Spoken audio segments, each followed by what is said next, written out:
Ano ba, BFF? Saan mo ba ako dadalhin? Ano ka ba, BFF? Di ba naghahanap ka ng bagong inspirasyon sa bagong recipes mo? Oh, eto na yung sagot! Maginhawa! Oh, yan oh! Anong meron dito sa Maginhawa? Ay, nako, yan. 2 kilometro yung nakaliwat ka ng kainan. At ito pa, may sorpresa ako sa'yo. Oh.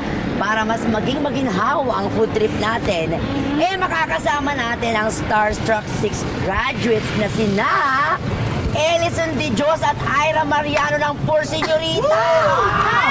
Ang taray! Ayun, talagang bongga mo. Nag-invite ka talaga? Ano talaga yan? Sandali, kayo ba'y maraming alam dito na kainan sa Maginhawa? Opo, Ate Marian. Sigurado ko mag-e-enjoy kayo. Halika na, puntahan na natin. Let's go. Halika na! Halika na. Dito, Ate Marian. Dito.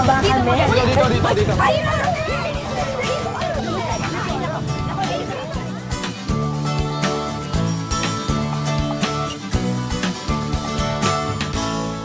Hi, Jay! Hi, ma'am. Hello, hi, Jay! Hi. Welcome sa Laruan.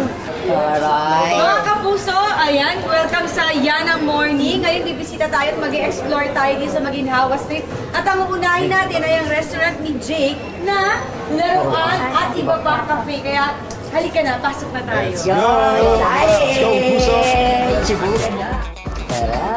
Parang restaurant ko, no?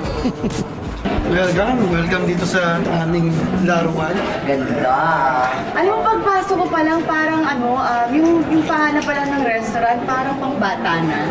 Sabi namin parang nung binuo namin nung bata ka, usually paghapon gusto mo na pumunta sa playground. So, yun yung nawala nung nagkaroon ng technology Yung mga board games actually matagal na yun nag-exist nakalimutan lang ng ibang mga bata kasi nasahay sila sa Gadgets, tablets. ganyan. So, Jay, ilan kayo dito ilan kayo mga business partner mo dito sa restaurant?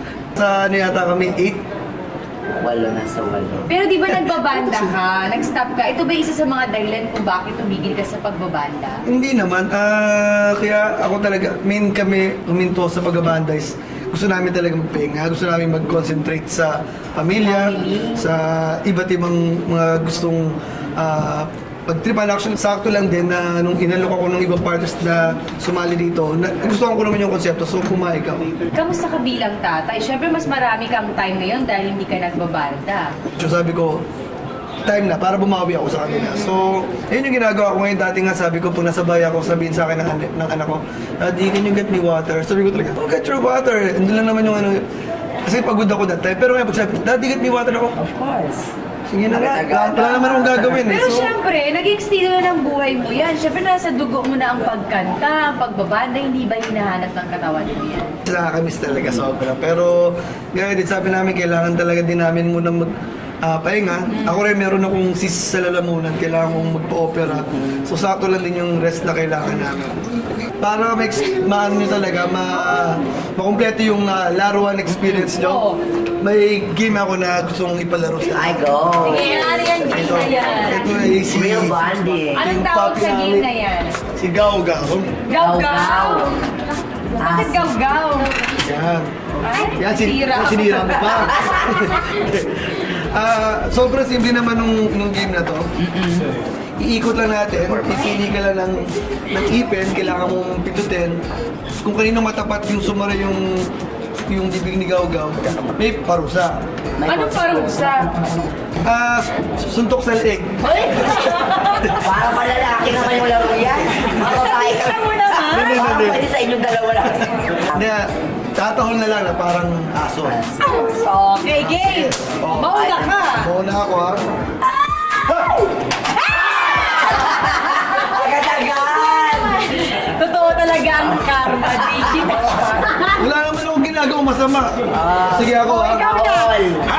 All! Okay, next! Ayaw na. Wala. Wala. Nakakatupad ako naman. Ayan. Oh, yan. Ikaw yan. Wala. Alam, feeling ko sa akin na to Hindi, feeling ko ako. Ayan, ayan. Ako na naman.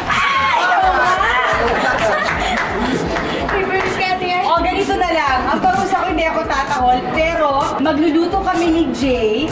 Tapos yung iluluto, ipapatikim namin sa Wow!